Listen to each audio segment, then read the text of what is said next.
Hey everyone, how's it going? Octopus here, and welcome back.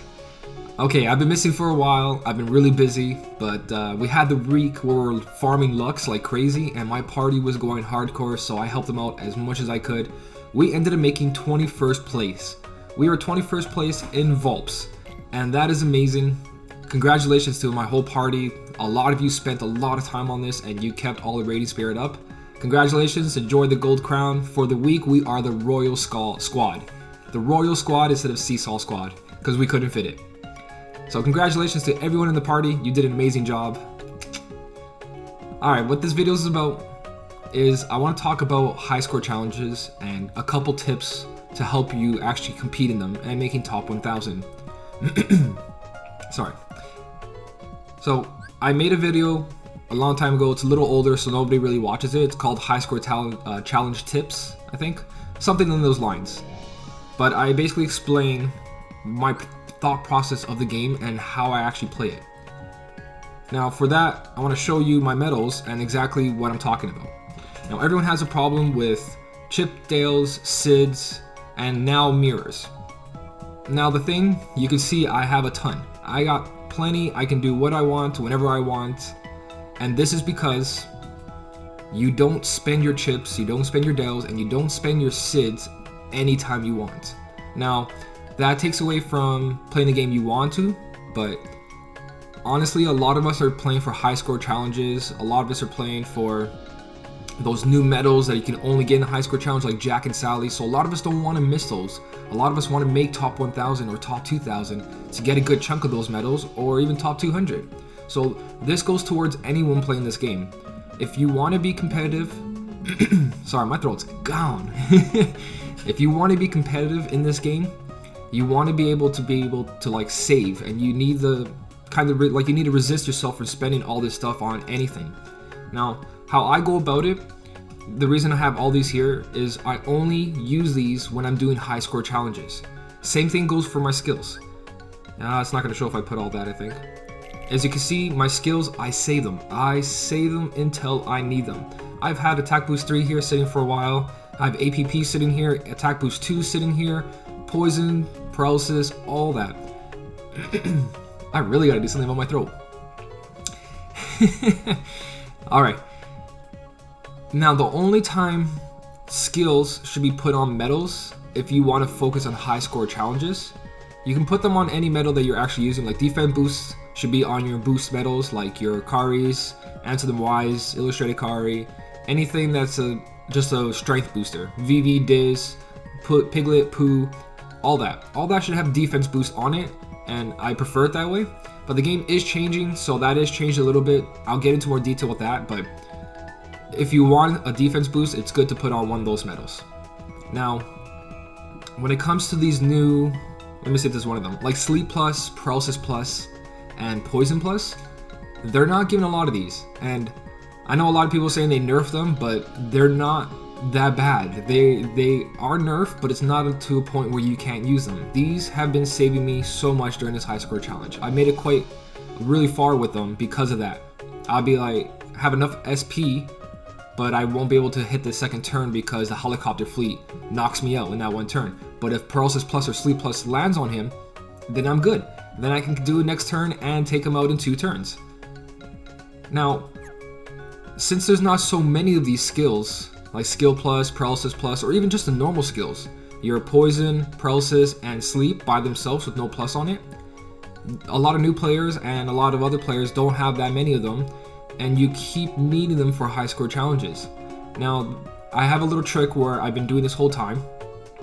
For the skills, you want to put your skills, especially these Skill Plus, on medals you do not care about that will be sacrificed later for the next high score challenge. Now, a perfect example of these medals, and this is exactly how I do it, is I'm going to show you right now. These guys right here are a farmable medal. They are in the high score challenge. So is Meowdesty, so is Flower Meow. Before that, there was the Queen, there was the playing cards, there was Moogly and Pals, there was a bunch. Every time you see a farmable medal, farm it, make 3 copies, just like Halloween Sora. He was part of the high score challenge as well, and you could farm him. You make 3 copies if, 1, you want one for yourself, fully gilded. all chip and daled. A second one if you really like that medal. You keep a second one because it's strong, or you just like having 2 copies.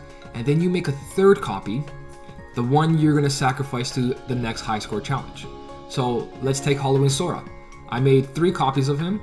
The third one, I would slap sleep, paralysis, or poison on it. Or you make as many as you need because you know they're going to be 7% and they're just for your skills. Because every high score challenge, you need a good buffer, a good heavy hitter, and then 3 skills to support that heavy hitter. So sleep, paralysis, a debuff, poison, it's your choice. But your 2 main things is a buff and a heavy hitter.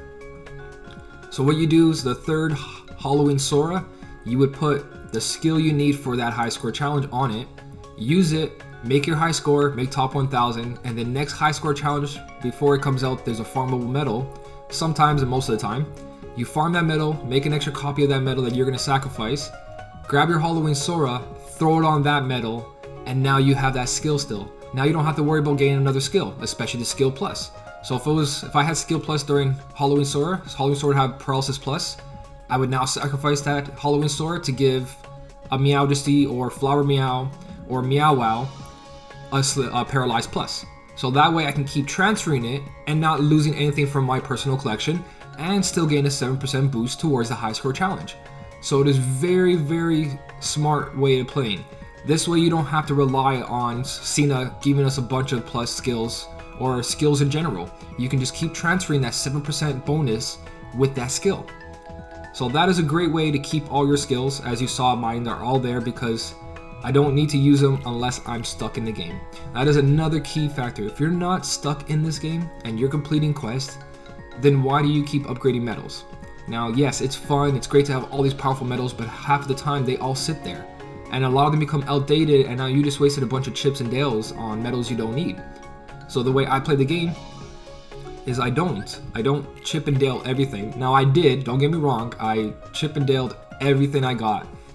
And I did that for 4 medals, 5 medals, and then I didn't use them, and that's when I realized, like, I don't need to chip these, and I don't need to dale these, and I don't need to throw all my skills on these because these certain medals right here are taking care of me. So from that point, I kind of just only use my chip and dales if I needed them in the high score challenge. SIDs are very important for high score challenges. Now, like I said before, you need to use SIDs to compete in high score challenges, but what I do is keep one medal 5-star instead of making it 6-star, and that way I only have to waste in the 10s for the SIDs. 10s or 15 SIDs or 17 SIDs or something like that. So every high score challenge, I'm only wasting 17 SIDs. Sometimes even less because they're transferring over medals that you have already with SIDs on them. Like Smee. Smee was in 2 high score challenges, and I put SIDs on him to actually use them. Now I get to use them again. So be conservative, don't waste all your medals and all your skills and all your boost medals all at once. Save them for the high score challenges because high score challenges give you one of the best medals in the game. Like, still to this day, my dark side I got from the beginning, he's been still doing so much damage. I have him fully guilted. I can show you right now, I know you guys seen it, but just in case you're new to my channel, this dark side I got from the beginning. I made top 200 by saving all my jewels, and I went for the illustrated cloud, ended up pulling 2 of them, only needed 1 to make top 200, but I got like even more ridiculous in top 200 because I had 2 of them, and I got this dark side. And because of this dark side, it's been carrying me through so much. And then Jack and Sally came out. I got that because I made top 1000, and I didn't spend a lot of money. You can go look at my previous videos. My guides show how to make a really good score with a free setup, and then I did my setup, and my setup wasn't, oh look, he spent all this money, he pulled like crazy. No, I did enough that I needed to, and I completed it. And this is my point. My point is that you don't need to spend money in this game to make top 1000. Just be very careful what you spend your stuff on. I like to save all this on the screen right here, plus my skills, for high score challenges. High score challenge comes out, that's when I start choosing where I want to put stuff. And again, when you do a high score challenge, don't make all your medals 6 stars because you think that's your setup. It's not going to be your setup, you're going to change it so many times. So keep 1 or 2 medals at 5-star, but they're going to be part of your initial setup that you're going to make 6 stars if you like it.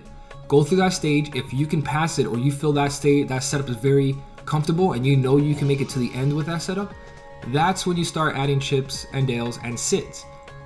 Now, again, with just 4 6 stars on my Keyblade and 1 5-star, I make top 1000 with that way. Even without that extra 7%, 14%, whatever it is, I can still make top 1000, and so can you. So just be very careful how you spend your stuff, because it is very limited. And as you can see, because I've been playing so long like that, it just adds up, and now I can do whatever I want with them. But I still won't do that because I'm not sure what the game has for us, and I always want to be prepared. So don't waste all your chips and dales just because you got a new medal and you want to throw it on there. Unless it's guilted at a really high gilt, I wouldn't use the chip and dales yet. Now, if you are a new player, you are going to use chip and dales on those free medals to help you carry, like Majesty or even the farmable medals, because you are new. But if you are very patient and you don't mind missing a couple events, then save them for when you finally do get a medal that they give us as really good that's farmable. Like this Majesty event that just happened with the Flower Meow and Majesty and Meow Wow. That was a good time to put your chip dales and a good skill on them, because that medal is going to carry you. So that's why I save everything, guys. I hope this makes sense. I hope you guys get a little bit of understanding how I play this game and why I'm so successful in these high score challenges. It's because I make sure I don't waste all the resources they give us on just anything. If you guys like this guide and you want more like this, a little bit insider tips of what I do, let me know. Actually, before I end this, another very important thing now that it's happening is gems. Gems are going to be very hard to get, and I know in Japan, a lot of people keep telling me that people in Japan only have one Keyblade that's level 35, and they're trying to work on another one. There's barely any players, or maybe not even any, that have 2 at 35. So these gems right here, once you make a Keyblade level 25, to make it go past 25, you need gems. And so far, you've seen how they gave us gems in top rankings and Lux, in these avatar boards, and they had that special Coliseum event that gave us the first speed gems that we ever had. As you can see, I'm gonna upgrade my Divine Rose 2 times. I'm gonna make it 28, I believe. I'm pretty sure it's 1 each for these next 2 levels, and then after that you need 2 and 2. So once I make it 28, this multiplier is gonna become 2.8 or 2.9, and this multiplier is gonna go up to, I don't know the exact numbers, but it is gonna go up. I personally gonna go for the Divine Rose. As you can see, my Dark Side and Marluxia B, especially if you got a really high gilded Marluxia B, I would focus on the Divine Rose, but that is my opinion on my medals. I do not recommend spending your gems on these 3 Keyblades right here. Treasure Trove, Lady Luck, and 3 Wishes. Don't put the gems in this. Like I said, people in Japan only have 1 Keyblade at level 35. So you want to be very careful where you put your gems, because they're going to be very rare, and you're going to need a lot of them once you start making your Keyblade go past level 30. You're going to need a ridiculous amount. So really think ahead and choose which Keyblade you want to do. Now these 3 Keyblades are here right now, but there is more Keyblades coming out. A ton of Keyblades coming out. But personally for me and what the game has given me and what I've fought so hard to get, this is my Keyblade. Divine Rose is very important to me. I love this Keyblade. I'm going to go all the way with this Keyblade. This Keyblade is going to be my first Keyblade at level 35. Just because I looked at the wiki link, I'll leave a wiki link in the description so you can see which Keyblades and how far and how big their multipliers get if you want to see some future sight. But when I looked at it, a level 35 Divine Rose on this law right here becomes a 3 multiplier, and this becomes a 2.9. And that is huge to me. 1 Keyblade with such huge multipliers is crazy. Now, if you have really strong red medals, Olympia is great. It's just Olympia's multiplier doesn't change that much, but the other ones do. And it's all up to you. Mog is really good too. If you have really good reverse magic, you want to go Mog. But you don't know what you're going to get in the future, and you don't know what they're going to release. So plan carefully.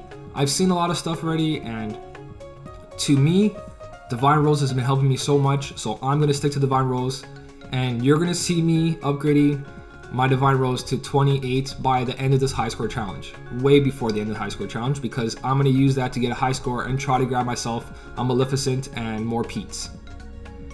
So that is everything I want to go over with. Be careful what you spend all your resources on. That way you don't have to have a lot of jewels. You don't have to have a lot of money put into the game. You can make top 1000 if you play smart. But then again, play the way you want to play because it is a game and you're supposed to enjoy it. For me, being so smart with all my resources that they give us and making top 1000 without spending tons of money on this game, I feel happy playing this game because of that. It's a great accomplishment knowing that I didn't have to drop hundreds of dollars into the game to do any of these quests. I can do these quests because I'm carefully spending all the stuff they give us. Now, hopefully you guys agree with me. If you don't, let me know. This is exactly how I like playing.